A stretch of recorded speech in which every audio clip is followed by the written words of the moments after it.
बड़ी राधे राधे। हाँ जी, मुझे आध्यात्मिक से रिलेटेड क्वेश्चन पूछ लो सर। माइक पास में लो। सर, क्या क्या मनुष्य अपने संपूर्ण कर्मों को और कर्मफलों को भगवान को अर्पण कर सकता है? हाँ, कर नहीं, सकते। नहीं, कर्मफल और कर्मफलों को। जितने भी सर्वधर्मान परित्यज्य माम एकम शरणम व्रज, तू जो भी कर्म कर सब मुझे सौंप दे। ठीक है जी। त्वदीयम वस्तु गोविंद तुभ्यमेव समर्पयेत्। तो सर वो भगवान उसके कर्म और कर्मफलों को ग्रहण कर लेते हैं? भगवान उसके कर्म फल को लेकर के हाँ जी। पाप को तो नष्ट कर देते हैं, ठीक है जी। और पुण्य को लेकर उसके परिवार में पहुंचा देते हैं और उसको, उस भक्त को स्वीकार कर लेते हैं। ठीक है जी। सर जी, एक क्वेश्चन हो रहा है, क्या सर होनी और क्या नाम विधि के विधान में क्या फर्क है सर? होनी और विधि का विधान क्या है सर? होनी को ही विधि का विधान कहते हैं। ठीक है सर। विधि मतलब ईश्वर, ठीक है जी। होनी मतलब समय। ठीक है जी। ईश्वर के अनुसार ही समय चलता है। तो सर इसका कंट्रोलर कौन है? ईश्वर। ईश- देखो, विधि के विधान को कोई नहीं बदल सकता। ठीक है कोई सर। है सोई जो राम रचि राखा। ठीक है सर। इसे हरि इच्छा भावी बलवाना। ठीक है सर। विधि के विधान को कोई नहीं बदल सकता, लेकिन हम बेहतर कर्म कर सकते हैं, ईश्वर से प्रार्थना कर सकते हैं, तो कोई बड़ी अनहोनी हाँ जी, टाली जा सकती है ईश्वर की कृपा से। सही बात है सर। सर जी, एक और सर, क्या मुक्ति और मोक्ष पाने के लिए भगवान की आवश्यकता है? मुक्ति का पूरा डिपार्टमेंट भगवान के पास है। उनके अतिरिक्त कोई देवता, हाँ जी। कोई व्यक्ति मुक्ति नहीं दे सकता। ठीक है, भगवान दे सकते हैं। भगवान ही देते हैं। इसलिए काशी में जो मरता है हाँ जी, हाँ जी। तो उसे शंकर जी राम मंत्र देते हैं, तब जाके मुक्ति होती है। सर लेकिन ये जो आप कहते हैं सर, बताते हैं कि जो भी है भगवान कहते हैं कर्मों का फल तो हर आदमी को भुगतना पड़ेगा। हाँ, लेकिन अवश्यमेव भोक्तव्यम, सबको भोगना पड़ेगा, गीता में लिखा है। लेकिन सर जब हम भगवान को अर्पण कर देंगे अपने कर्म और फल तो भी भोगना पड़ेगा ना, तब नहीं भोगना पड़ेगा। बस यही है सर। इसीलिए कहते हैं कि भगवान के चरणों में समर्पण करो। सही बात है सर। सन्मुख हो ही जीव मोहि जबहि, हाँ जी जी, जन्म कोटि अघनासहि तबहि। सही बात है। कितना भी बड़ा पापी हो, भगवान की शरण में चला जाए तो भगवान भूल जाते हैं कि ये पापी है, मेरी शरण में आया है, ये याद रख के भगवान उसका कल्याण कर देते हैं। इसलिए तो भगवान की शरण में जाना चाहिए, वरना अपने पाप पुण्य के बल पर थोड़ी भगवान तक पहुंचा जा सकता। सही बात सर। हम कोई इतना पुण्य थोड़ी कर सकते हैं कि ईश्वर तक पहुंच जाए, लेकिन ईश्वर कृपा कर दें। जैसे एक बात बताओ सर सर सुनो, एक बात सुनो, क्या कोई चींटी भारत की अमेरिका जा सकती है? चींटी, उत्तर दो। क्या कोई चींटी भारत की अमेरिका जा सकती है, या अमेरिका की चींटी भारत आ सकती है? हाँ, यदि कोई व्यक्ति आपके कमीज में, आपकी शर्ट में एक चींटी चढ़ जाए और चींटी शर्ट में चढ़ के बैठ जाए और आप अमेरिका की यात्रा में हो और आपके ऊपर बैठी रहे वो, और जब आप उतरे तो वो भी अपने आप अमेरिका पहुंच गई कि नहीं? ऐसे ही हम वो चींटी हैं जो कहीं नहीं जा सकते, लेकिन भगवान कृपा करें तो जैसे आपके कारण चींटी अमेरिका चली गई, उसी तरह भगवान की कृपा के बल पर हम कहीं भी जा सकते हैं मोक्ष को। ये उस ईश्वर की कृपा है। सुंदर, बैठो, आएंगे। आशा रख पगली। जय श्रीमान नारायण गुरुजी। बैठो बैठो, आएंगे सब, बैठो, सब रखो बस। गुरुजी आपके चरणों में कोटि कोटि प्रणाम। मैं हाँ। जयपुर से आई हूँ, और गुरुजी 2021 में सपना आया था कि एक गुफा थी, वहाँ पर एकदम खाली था, और एक ऐसे ही जैसे आप बैठे हैं तो एक सोफ़ा लगा हुआ था और बहुत से लोग खड़े थे साथ में। मैं बाहर खड़ी थी तो ऐसे बोला, अगर आपको भगवान के दर्शन करने हैं तो आप अंदर जाइए। तो मैं अंदर गई तो देखा चेयर पे आप बैठे थे। तो तब से बस एक ये अनुभूति हुई कि ये भगवान का इशारा है कि आप एक भगवत तुल्य हैं, तो आपके मार्ग पे अगर चल देंगे तो हमारा भी कल्याण हो जाएगा। तो तब से गुरुजी, तब से आपको माना है, सब कुछ जैसे जैसे आप बताते हैं कथा में, प्रश्नोत्तरी में, तो सब कुछ सुनकर ही पूजा करना सीखा है। और अभी हम 84 कोस यात्रा के लिए आए हैं, तो एकदम 84 कोस यात्रा का तो बहुत ही अच्छा है, बहुत ही अच्छा कि हमारी एक तो रूम्स की अरेंजमेंट, और जैसे आप सुबह आए वहाँ पर आपने सबको गाड़ी में एक एक को चेक किया, सबकी व्यवस्था का, तो गुरुजी ये सब बहुत ही अच्छा है। तो और गुरुजी एक प्रश्न है, जैसे गणगौर की पूजा होती है जयपुर में, बहुत ही ज़्यादा मान्यता है, तो 16 दिन की पूजा के बाद 16वें दिन उनको कुएं में डाल दिया जाता है, तो इसमें हम उनको खड्डा खोदकर गाड़ सकते हैं या फिर उनको? वो एक ही बात है, कुएं पे डालना, नदी पे विसर्जित करना, गड्ढा को, ये विसर्जन है। वो विसर्जन किसी भी तरीके से हो सकता है, ज़रूरी नहीं है कि कुएं में, ज़रूरी नहीं है कि नदी में, गड्ढा खोद करके पानी डाल करके विसर्जित करके माटी ऊपर से डाली जा सकती है। हाँ। ये सब विसर्जन की विधि है। और गुरुजी एक क्वेश्चन और है, एक बार आपने कथा में बताया था झूठे बर्तनों का बहुत ज़्यादा महत्व बताया था, वो क्लिप कभी मिल नहीं पाई, तो एक बार आप थोड़ा कौन सा से बर्तन? झूठे बर्तन अपन किसी से उठवाते हैं या किसी से धुलवाते हैं तो? ऐसा है कि कोई ब्राह्मण, वो बात ब्राह्मण के लिए है कि जैसे कोई भी ब्राह्मण आपका जूठा गिलास, जूठा बर्तन, कई लोग क्या करते हैं आजकल नौकरों को रख लेते हैं, तो नौकर ब्राह्मण, अब ब्राह्मण भी गरीब होते हैं, तो कुछ लोगों ने ब्राह्मण को नौकरी पर रख लिया ब्राह्मण को नौकरी पे तो रख लिया, पर ब्राह्मण से आप करा क्या रहे हो? अपनी थाली उठवा रहे हो, अपने बर्तन धुलवा रहे हो। अब जैसे आपको बर्तन धुलवाने वाले की ज़रूरत है, कोई नहीं मिला, वो पंडित जी मिल गए, तो पंडित जी को पैसे की ज़रूरत थी, आपको काम कराना ही था, तो आपने पंडित जी को अपने बर्तनों में लगा दिया, फिर व्यक्ति का पतन हो जाएगा। जो ब्राह्मण से कभी बर्तन नहीं धुलवाना। यदि ब्राह्मण को आपने काम पे रखा है तो ब्राह्मण को आप और काम दे दीजिए, कुछ और करिए, उससे आप भोजन बनवा लीजिए अपने घर का, यहाँ तक तो सही है, लेकिन आप उससे थाली बर्तन मत धुलवाइए, वरना धुलवाने वाले का पतन हो जाएगा निश्चित है। गुरुजी 2 भजन, एक लाइन सुना ली ओनली। जल्दी सुनाओ, फिर यहाँ बात करेंगे सबको।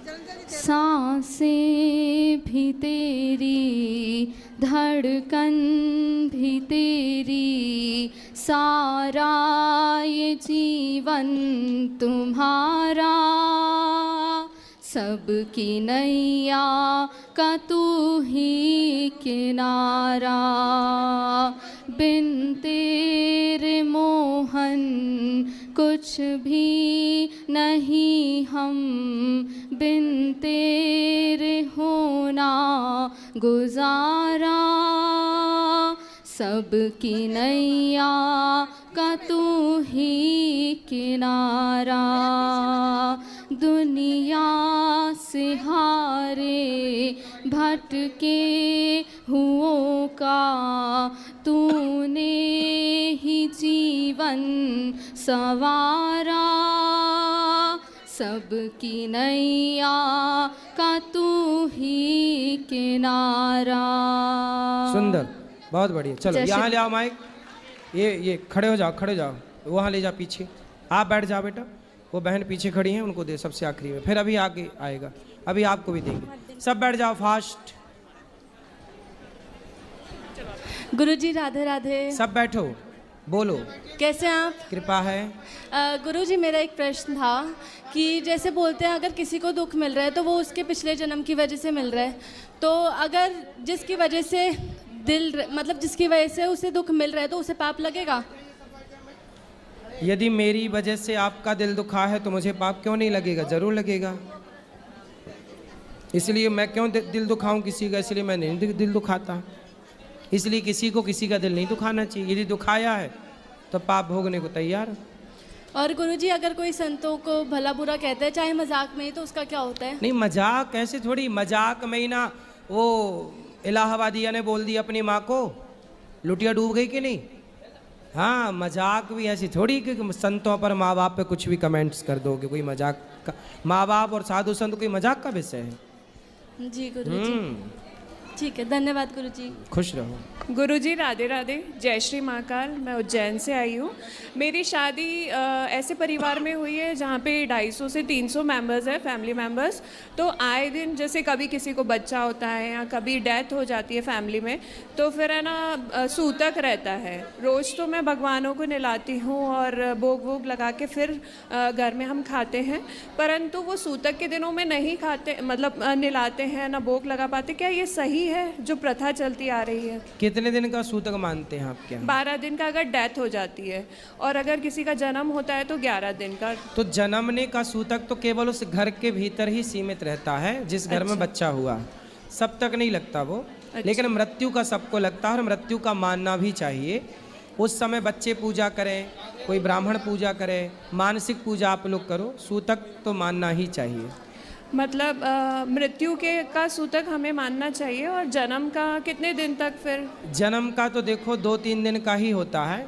आप लोग कितने दिन का मानते हैं? 11 दिन का। ठीक है, परंतु वो सूतक ना जन्म का उस घर तक सीमित रहता है, जिस घर में बच्चा हुआ उस घर के लोगों तक सीमित रहता है। मतलब 3 दिन बाद अगर वो जन्म पूरे का... परिवार जो 300 लोगों को नहीं लगेगा वो जन्म का सूतक। जी, मतलब जन्म का सूतक अगर रहता है तो मैं 3 दिन बाद भगवानों को निला सकती हूँ। बिल्कुल और सेवा कर सकती हूँ, पूजा पाठ कर सकती हूँ। धन्यवाद गुरुजी। जय श्री महाकाल। जय श्री महाकाल। जय श्रीमन नारायण गुरुजी। जी मैया। राधे राधे। राधे राधे। सबसे पहले आपके माता पिता जिन्होंने आपको जन्म दिया है उनको प्रणाम, आपके चरणों में कोटि कोटि प्रणाम। गुरुजी मेरा 2 प्रश्न है। हाँ। एक है कि मैं जब पूजा करती हूँ तो केवल जय श्रीमन नारायण करके पूजा करते रहती हूँ, कोई मंत्र नहीं पढ़ती। सही है, यही बड़ा सबसे बड़ा मंत्र यही है। नारद जी यही मंत्र तो जपते हैं, श्रीमन नारायण। मैं श्रीमन नारायण करके ही करती हूँ जी।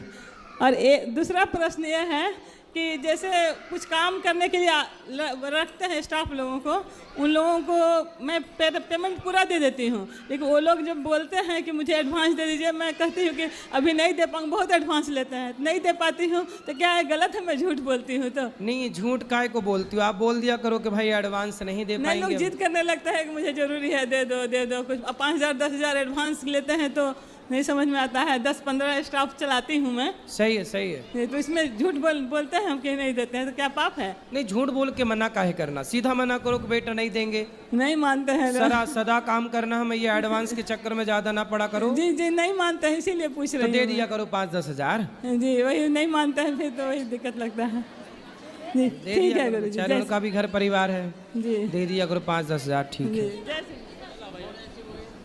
जय श्रीमन नारायण गुरु जी। हाँ जी आए। गुरु जी प्रणाम।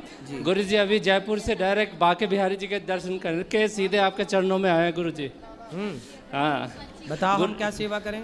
गुरु जी आपके दर्शन कर लिए, दिल गार्डन हो गया गुरु जी। गार्डन और दिल गुरु जी गार्डन हो गया, दिल गार्डन हो गया, है ना? गुरु जी 3 साल के आसपास हो गए, ज़्यादा ही हो गए होंगे गुरु दीक्षा लिए हुए, मगर खूब खाता पीता था गुरु जी, सब छोड़ दिया गुरु जी, आपके चरणों में आ गया गुरु जी। बिल्कुल। तो आप भूखे रहते हो?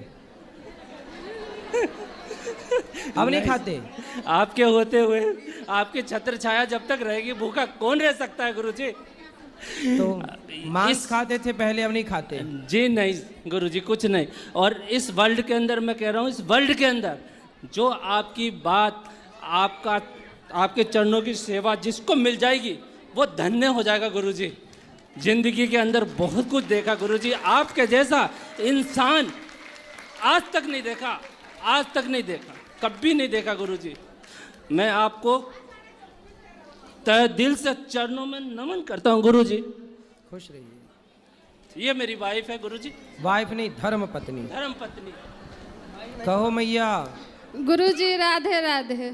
बताओ। गुरुजी जैसे भागवत में आप बताते हैं मानसिक पूजा करना चाहिए, तो मन से जैसे हम वहाँ से अपने गुरु को भी प्रणाम करते हैं। सही, अच्छा है। और है ना भगवान से जैसे गुरु से भी बातें भी करते हैं, मन में चलता ही रहता है, तो वो मेरा स्वीकार हो जाएगी घर से? बिल्कुल स्वीकार हो गई।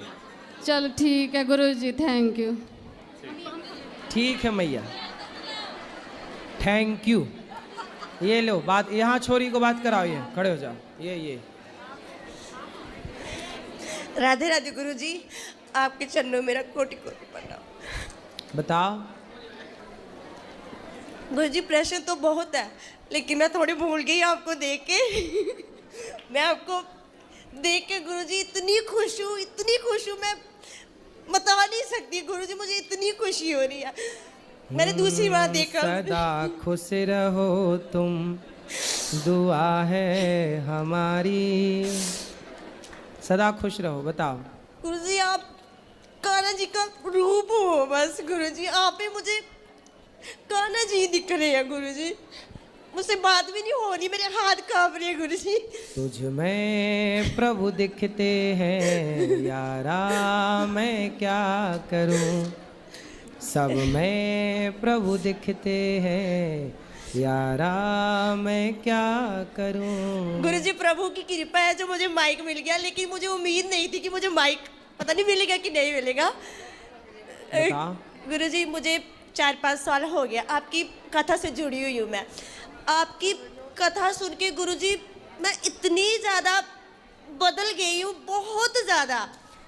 पहले ठीक है थोड़ी बहुत मैं गुस्सा करती थी, पति के साथ भी थोड़ा बहुत हो जाता था, लेकिन गुरुजी जैसे ही मैंने आपकी कथा सुनना स्टार्ट किया, मैं कुछ नहीं बोलती किसी को, ना पति को। आगे मुझे कुछ बोल भी दे फिर मैं मुस्कुरा देती हूँ, कोई नहीं कह लीजिए आप, कोई बात नहीं, है ना।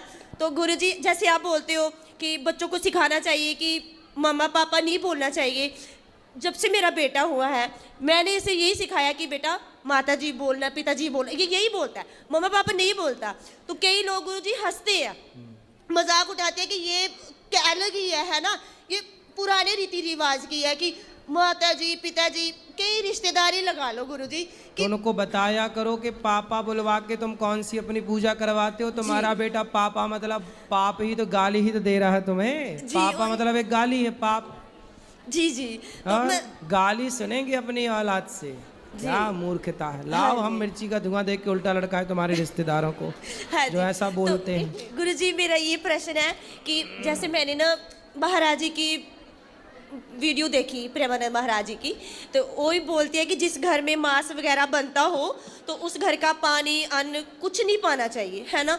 अब गुरुजी मैं बहुत दुविधा में फंसी हुई हूँ, मैं यही प्रश्न पूछने आई हूँ, तो भगवान जी ने कृपा की, आप मिल भी गए मुझे। तो अब मुझे बताइए गुरुजी, मेरा जो मायका पक्ष है उधर लगभग सभी खाते हैं, बहनों को छोड़ के, मुझे छोड़ के। और ससुराल? मायके में, ससुराल में ससुराल वाले अच्छे हैं, वो कुछ नहीं खाते। पति भी बहुत अच्छे हैं, अब हम अलग से रहते हैं, पति मेरे बहुत अच्छे हैं, वो मांस नहीं खाते। मांस नहीं खाते। सास ससुर भी नहीं खाते। सासू माँ तो है ही नहीं, ससुर जी हैं, वो भी नहीं खाते। नहीं खाते वो अच्छा है, फिर मायके वालों को समझाओ काहे। मायके वाले बहुत आपको सुनते भी बहुत है गुरुजी, मुझे बोले कि हाँ जी गुरु महाराज की कथा सुनिए। मैं बोलती हूँ माता जी आपने सुना गुरुजी? हाँ हाँ बेटा बहुत अच्छा कथा करते हैं, लेकिन मानते ही नहीं आपको गुरुजी। वो सुनते हैं लेकिन जैसे आप बोलते हो कि ये नहीं समझेंगे, अगर मैं समझाऊं तो फिर भी नहीं वो कि ठीक। तो क्या खाते हैं ज्यादा? बस यही कहना चाहती हूँ। अब वो ना मांस खाते हैं गुरुजी, मुझे 2-3 साल हो गया मैं अपने घर नहीं जाती, इसी वजह से कि मैं उधर जाके खाना भी खाऊंगी, तो मुझे क्या करना चाहिए गुरुजी? उनको ले आना, अपनी माँ को ले आना मेरे पास। तो आपकी माँ को माँ खाती है मछली? खाते हैं गुरुजी, सब मुर्गा भी खाती है? खाते हैं। कुत्ता भी? कुत्ता नहीं खाते गुरुजी।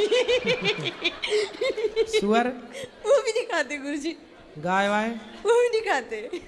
ले आना, हम समझाएंगे, मुर्गा छुड़ाएंगे। बस गुरुजी ये है कि अब मैं घर जा सकती हूँ कि नहीं, उधर का खा सकती हूँ कि नहीं, और पहले मेरे पास लाओ, मैं ठीक कर दूं, फिर चले जाना। बस यही है कि अब मैं जाऊं कि घर की ना जाऊं। मुझे वो बोलते तू बदल गई है, हमारे साथ प्यार नहीं करती, तो अब मैं क्या करूं गुरुजी? तो बोले तो मुर्गा से प्यार करती हो, तुमसे क्या करें? मैं बहुत रोती हूँ कि आप खाती हो, मैं नहीं आऊंगी आपके घर। अब मैं क्या करूं गुरुजी, मैं घर जाऊं कि ना जाऊं? उनको बोलो कि जब हम आया करें तब ना खाओ इतने दिन, तब हम आएंगे। फिर बोलते मैं तू आएगी, मैं तेरे लिए नए बर्तन ले आऊंगी, मैं नहीं बनाऊंगी, तू आ जा बस। हाँ, तो फिर नहीं खाए तो चली जाया करो। नहीं खाएंगे, बोलते तू आएगी ना मैं तेरे लिए नए बर्तन जाना और हाँ। उनको समझाना ठीक और मेरे पास लाना, बोला मैं बुलाया हूँ। ठीक है गुरुजी। तो अभी वो बीमार है, तो बस उनको राधे राधे कर दीजिए, और मेरी बहनें भी आपको बहुत सुनती है गुरुजी। आपकी बहनों को, आपकी मैया को, सबको राधे राधे। हाँ, तो मेरे पति गुरुजी इनसे बात कर लीजिए, बहुत अच्छे हैं, इनकी वजह से मैं आज आई हूँ गुरुजी। खुश रहिए, खुश रहिए। खड़े हो जाओ, पति जी बात कर लो। दे दो माइक। राधे राधे गुरुजी। जी आपका मेरी कोटि कोटि प्रणाम। खुश रहिए। ठीक है? हाँ ठीक है साहब। पत्नी अच्छी है? हाँ बहुत अच्छी है। चलो आप भी बहुत अच्छे हैं, दोनों खुश रहिए। ठीक है, राधे राधे। गुरुजी आप जम्मू आए थे ना, कठुआ, मैं उधर से ही हूँ, मेरी शादी पंजाब में हुई है, तो मैं जम्मू की रहने वाली हूँ। आप उधर आए थे, मैं स्पेशल आपको मिलने आई थी कठुआ वाली साइड, और मुझे इतना था कि आप वैष्णो देवी जाओगे। मैं इनको बोल रही थी गुरुजी आए हैं, लेकिन गुरुजी मैं वैष्णो आऊँगा, वैष्णो मैया का दर्शन करने भी आऊँगा एक आध बार जल्दी से। अच्छा, तो बस गुरुजी ये है कि मैं ना माता रानी को बहुत मानती हूँ। अब जैसे मैं आपकी कथा सुनने स्टार्ट की ना, तो मैं कान्हा जी को, राधा रानी को, इनमें मेरा ध्यान ज़्यादा जा रहा है। तो मैं कहीं गलत तो नहीं कर रही? सही कर रहे हैं, क्या गलत है? कि पहले मैं माता रानी को क्योंकि मैं जम्मू की रहने माता रानी वैष्णवी मैया हाँ। खुद राम जी से बोली थी कि हमसे ब्याह कर लो। हाँ जी जी जी वो खुद राम राम जपती हैं दिन भर बैठी बैठी।